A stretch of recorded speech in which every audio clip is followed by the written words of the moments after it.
अस्सलाम वालेकुम students, welcome back. उम्मीद करता हूँ आप लोग सब खैरियत से होंगे। In the last lectures we have discussed about Parkinson disease and its pathophysiology and treatment. Now today inshallah we will complete our new topic, that is Alzheimer's disease and its pathophysiology and treatment. So it is just a brief topic and we will complete this topic in just one lecture. But before going to Alzheimer's disease, I like to review something about Parkinson disease. Last lecture Parkinson disease में हमने जो है उसकी treatment पढ़ी थी। उसकी treatment में हमने एक चीज़ पढ़ी थी कि जो भी उसके मूवमेंट डिसऑर्डर आते हैं उसको ट्रीट करने के लिए हम एंटीकोलिनर्जिक ड्रग यूज़ करते हैं। और उसमें मैंने आप लोगों को उसका मैकेनिज्म बताया था कि these drugs inhibit cholinesterase enzyme. तो उसमें आप लोगों ने एक करेक्शन करनी है कि वो कोलिन ईस्ट्रेस एंजाइम नहीं होता बल्कि वो कोलिनर्जिक रिसेप्टर ब्लॉकर है। Why? Because cholinesterase enzyme promote the metabolism of acetylcholine, and if we inhibit cholinesterase enzyme, it is basically agonize the cholinergic system and further increase the action of acetylcholine. So in Parkinson disease, we are there to treat or to inhibit the cholinergic system. So for this, we used anticholinergic drugs that block the cholinergic receptors. तो वहाँ पे आप लोगों ने correction यही करनी है कि कोलिनर्जिक एंजाइम को जो है ठीक करके कोलिनर्जिक रिसेप्टर्स रखना है। तो उनको जो है ब्लॉक करके जो बेंजोट्रोपिन होती है, बेसिकली बेंजोट्रोपिन वो कोलिनर्जिक रिसेप्टर को ब्लॉक करके जो है एसिटाइलकोलिन रिएक्शन को वो इनहिबिट करती है। तो बस ये आप लोगों ने इसमें करेक्शन करना है। Let's get back to our topic, that is Alzheimer disease. What is Alzheimer disease? First we will look into its definition. Just like Parkinson's disease, it is also a neurodegenerative disease, and the main diagnostic symptoms of Alzheimer's disease is dementia. So how we can define Alzheimer's disease? It is basically a neurodegenerative disease that involves the degeneration of cholinergic pathway of central nervous system. And by the degeneration of cholinergic pathway of central nervous system, it can cause diagnostic symptoms, that is dementia. So by these symptoms we can diagnose this easily. Now the pathophysiology of Alzheimer's disease. Main thing about the pathophysiology of Alzheimer's disease is that it is still unknown, it is still unclear, और अभी तक हमें ये जो है clear नहीं हो सका साइंटिफिकली कि ये जो डीजेनरेशन हो रही है हमारे पास न्यूरॉन्स की, ये किस वजह से हो रही है। But we have different hypothesis from researchers और scientist that explain how this degeneration happens. The most 3 common hypothesis are cholinergic hypothesis, amyloid hypothesis and tau hypothesis. तो ये 3 हमारे पास हाइपोथेसिस हैं जो इस बात को एक्सप्लेन करते हैं कि किस तरह से जो हमारे पास न्यूरो डीजेनरेशन होती है, किसकी? सेंट्रल कोलिनर्जिक न्यूरॉन्स की.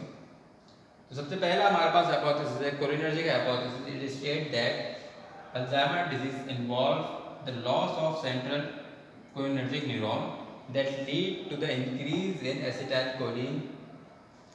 Acetylcholine action that are involved in memory and learning. Last lecture में जो हमने एसिटाइलकोलिन पढ़ा था, उसका जो एक्शन पढ़ा था वो हमने बेसिकली मोटर कॉर्टेक्स में पढ़ा था, और मोटर कॉर्टेक्स के अंदर एसिटाइलकोलिन इन्वॉल्व होता है इन मूवमेंट्स. बट यही एसिटाइलकोलिन अगर हमारे पास सेंट्रल कोलिनर्जिक न्यूरॉन्स में होगा तो यहाँ पर ये इन्वॉल्व होता है हमारे पास मेमोरी में और लर्निंग में और कॉग्निशन में. तो ये इसका हमारे पास मेन पर्पस होता है. तो अगर हमारे पास सेंट्रल कोलिनर्जिक न्यूरॉन्स की डीजेनरेशन होगी, then it will lead to the decrease action of acetylcholine in these neurons that leads to the destruction of memory and dementia. तो ये हाइपोथेसिस सजेस्ट करता है कि यहाँ पे सेंट्रल कोलिनर्जिक न्यूरॉन्स की डिस्ट्रक्शन होती है जिसकी वजह से हमारे पास डिमेंशिया होता है. नेक्स्ट हमारे पास हाइपोथेसिस है, वो क्या है हमारे पास? Amyloid hypothesis. What is amyloid?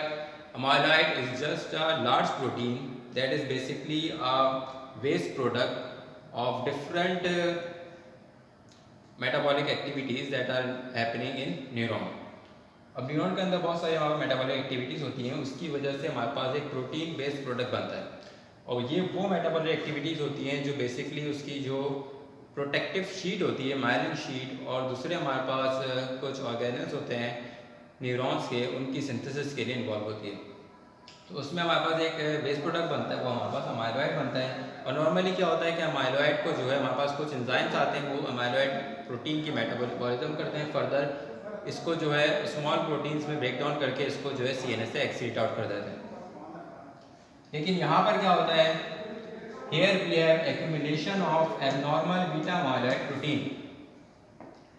यहाँ पर जो हमारे पास अमाइलॉइड प्रोटीन बन रहा है कि हमारे पास एबनॉर्मल अमाइलॉइड प्रोटीन बन रहा है, और वो एबनॉर्मल अमाइलॉइड प्रोटीन हमारे पास एक्यूमुलेट हो जाता है, और एक्यूमुलेट हो जाएगा तो हमारे पास प्लाक्स बना लेता है। तो न्यूरॉन्स के जो बीच में हमारे पास इस प्रोटीन के प्लाक्स बन जाते हैं, जिसकी वजह से हमारे पास न्यूरो इन्फ्लेमेशन होती है। और न्यूरो इन्फ्लेमेशन होगी तो जो न्यूरॉन्स आपस में कनेक्ट होते हैं, जिनको आपस में इंफॉर्मेशन ट्रांसफ़र करनी पड़ती है एक न्यूरॉन से दूसरे न्यूरॉन के थ्रू अंदर, तो इस प्लाक्स की वजह से हमारे पास वो इंफॉर्मेशन ट्रांसफ़र नहीं हो पाती, और वो न्यूरॉन आहिस्ता आहिस्ता करके डीजनरेट होना स्टार्ट कर देते हैं। तो इस हाइपोथेसिस की जो बेसिक हमारे पास पैथोफिजियोलॉजी है वो हमारे पास जेनेटिक है।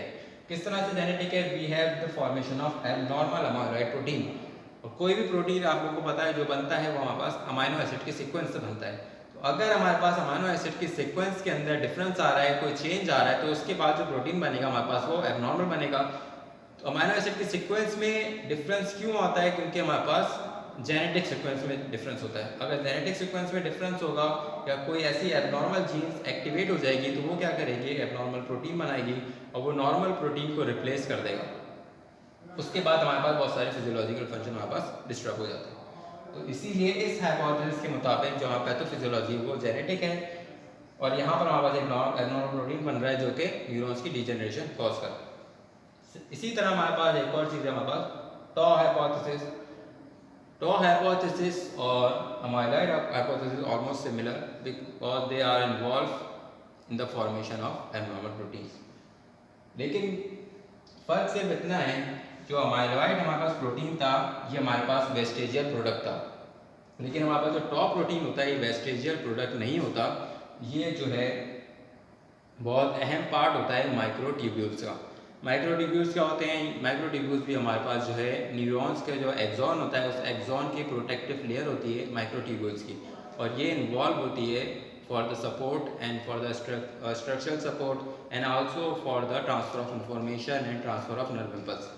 तो प्रॉपर नर्व इम्पल्स के ट्रांसफ़र के लिए हमारे पास माइक्रोट्यूब्यूल्स का प्रॉपर होना लाजमी होता है। माइक्रोट्यूब्यूल का जो स्ट्रक्चर होता है वो बेसिकली टॉप प्रोटीन से वो सपोर्टेड होता है।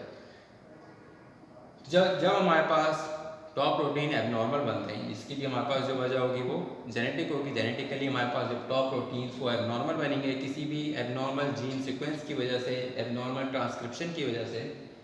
तो ये टॉप प्रोटीन क्या करेंगे, ये माइक्रोट्यूब्यूल में जाएंगे और वहाँ जाके डिसोसिएट हो जाएंगे। जब इससे माइक्रोट्यूब्यूल बनती है तो वो इतनी ज़्यादा सपोर्टिव या फिर इसकी स्ट्रेंथ जो है वो इतनी ज़्यादा नहीं होती जो नॉर्मल टॉप प्रोटीन की होती है।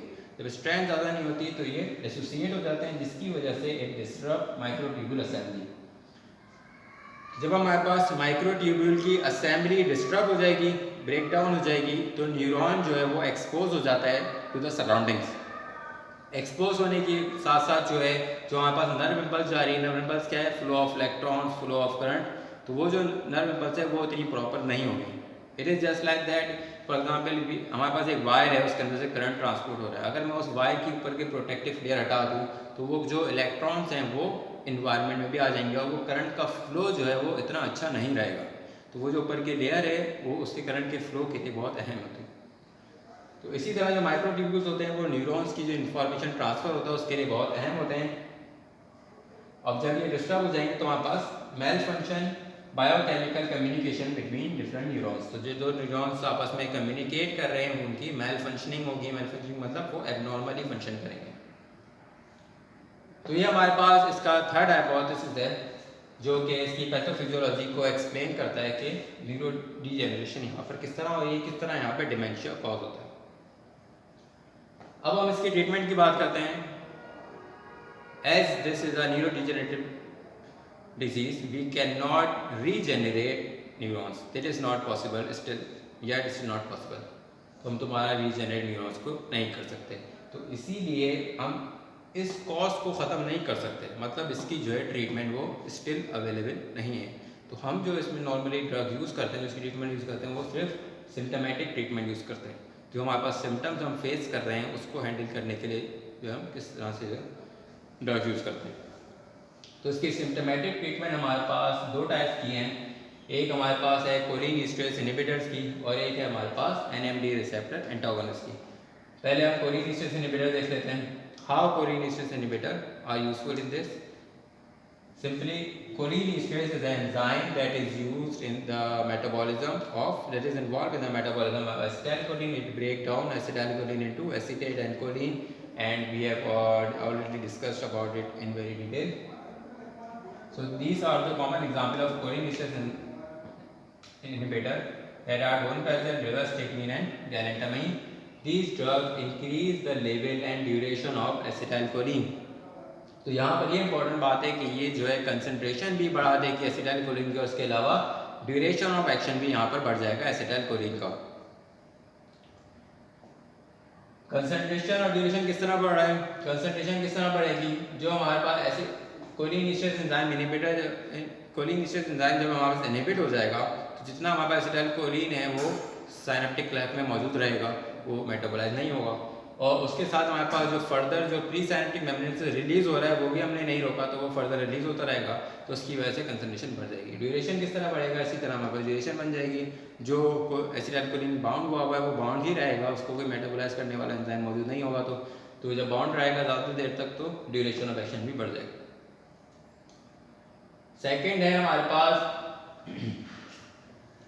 NMDA receptor antagonist.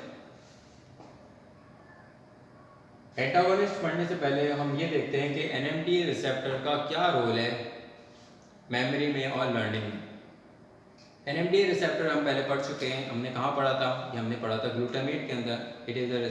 They are inotropic receptor of glutamate and they increase the calcium ion influx inside the cell membrane in ICF, and by increasing the calcium ion influx it causes depolarization that will lead to the transfer of nerve impulse.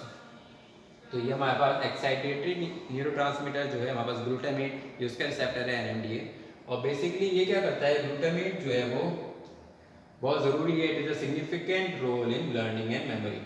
तो ये अगर हमारे पास central neurons में मौजूद है brain के कुछ स्पेसिफिक पार्ट्स के अंदर, तो ये वहाँ पर जो है हमारे पास मेमोरी और लर्निंग में इसका एक बहुत सिग्निफिकेंट रोल है, और ये एगोनाइज करता है, ये एनहांस करता है मेमोरी को और लर्निंग को।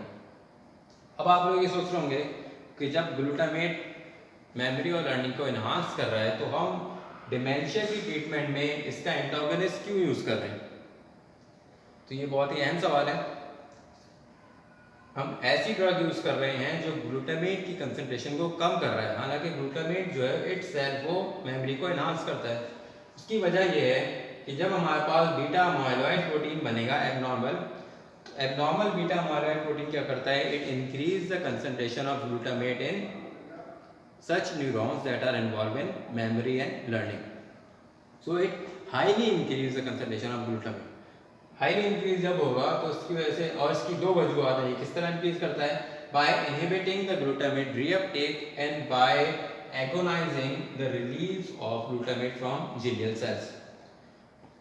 ग्लूटामेट को रीअपटेक नहीं होने देगा, तो जितना ग्लूटामेट साइनेप्टिक क्लेफ में वो वहीं पे रहेगा, और फर्दर उसके रिलीज को भी जो है एनहांस कर देगा, तो वो और जो नॉर्मली रिलीज हो रहा था फिर उसकी डबल कंसंट्रेशन से वो रिलीज होगा। तो इसकी वजह से जो ग्लूटामेट की कंसंट्रेशन है साइनेप्टिक क्लेफ के अंदर वो बहुत ज़्यादा बढ़ जाएगी, इवन 10 टाइम्स बढ़ जाएगी। फिर क्या होगा? when we have abnormally increased level of glutamate in synaptic cleft, that will lead to very high level of calcium ion influx in the ICF।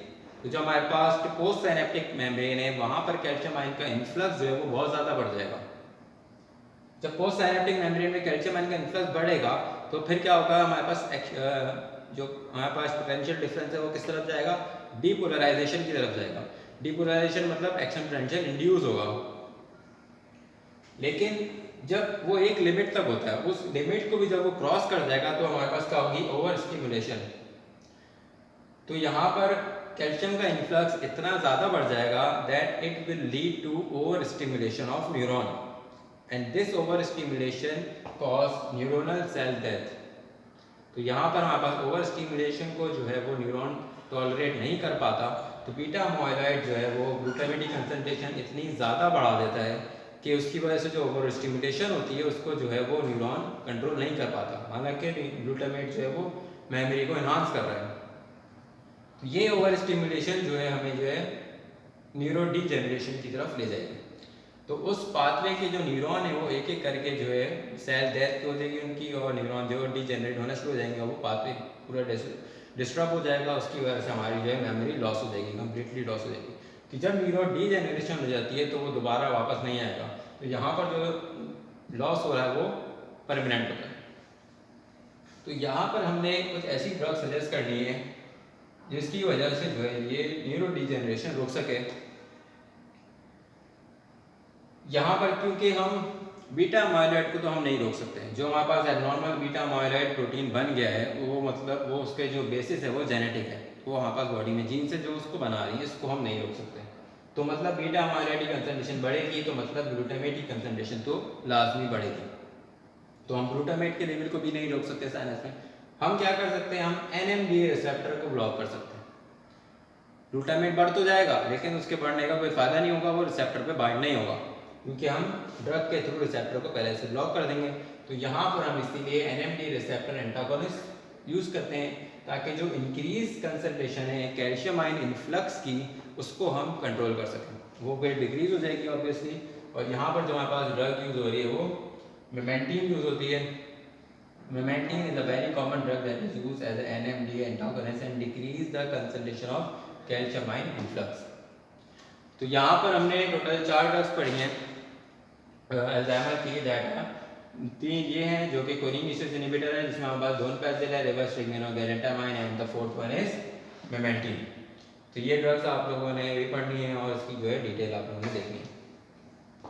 Further जो इसकी जो ट्रीटमेंट प्रोटोकॉल हैं स्टिल उस पर रिसर्च हो रही है और फ्यूचर में जो है बहुत सारे जो है साइंटिस्ट और रिसर्चर के माइंड में टारगेट्स हैं जिनको फोकस किया जा रहा है इसकी फर्दर जो है ट्रीटमेंट के लिए। उसमें जो हमारे पास सबसे अहम जो टारगेट है वो कौन सा है, वो हमारे पास है बीटा अमाइलॉइड प्रोटीन। अब बीटा अमाइलॉइड प्रोटीन जब हमारे पास एबनॉर्मली बनता है तो यहाँ पर हमारे पास 2 एंजाइम्स इन्वॉल्व होते हैं इसकी मेटाबॉलिज्म में। वो एंजाइम है हमारे पास बीटा सेक्रेटेज और गैमा सेक्रेटेज। तो इन एंजाइम्स को टारगेट करके जो है इसकी सिंथेसिस को हम या फिर इसको हम फर्दर जो है मेटाबोलाइज करके बचा सकते हैं ताकि ये प्लाक्स ना बने, हम इसको प्लाक बनने से रोक सकते हैं। और इसी तरह हमारे पास नेक्स्ट टारगेट है वो है एंटीबॉडीज़। तो हम ऐसी एंटीबॉडीज़ बना सकते हैं जिसकी वजह से जो इन एबनॉर्मल प्रोटीन को एज अ एंटीजन काउंट करे। और ये एबनॉर्मल प्रोटीन हमारे पास कौन कौन से हैं, बीटा अमाइलॉइड और tau protein, and these both protein is count as a antigen and our these antibodies read these proteins as a antigen and form complex with these proteins. तो ये antibodies जाके beta amyloid से bind होगी और उसके साथ एक बड़ा सा कॉम्प्लेक्स बना देगी और वो कॉम्प्लेक्स जो हमारे पास वो CNS से जो है एक्सीड आउट हो जाएगा। तो टॉप प्रोटीन के साथ भी बनाएगी और इसके साथ में। तो ये सारी रिसर्च हैं जो अभी चल रही हैं और ये क्लिनिकली जो है अभी इतनी ज़्यादा मार्केट में नहीं आई है ऑब्वियसली, ये अभी क्लिनिकल ट्रायल्स में भी नहीं आई, ये सिर्फ रिसर्च के लेवल तक चल रहा है। और इंशाल्लाह फ्यूचर में जो है इसके ऊपर एक प्रॉपर ट्रीटमेंट प्रोटोकॉल अल्जाइमर का बना दिया जाएगा कुछ सालों में। So this is it from Alzheimer's and ये आप लोगों ने जो है बुक से भी एक दफ़ा इसको पढ़ना है, रिव्यू करना है। बाकी अब इंशाल्लाह आपकी फ़िज़िकल क्लासेस स्टार्ट होने वाली हैं तो अब नेक्स्ट लेक्चर जो भी होगा वो फिजिकल क्लासेस में होगा। उसमें हम जो है जो हमने ऑनलाइन लेक्चर दिए उसको भी हम रिव्यू कर लेंगे और बाकी आप लोग के जो भी क्वेश्चन हैं आप उसको नोट कर लें ताकि फिजिकल लेक्चर्स में जो है हम उसको डिस्कस कर सकें। So this is it from today's lecture. Thank you so much. खुदा हाफिज़।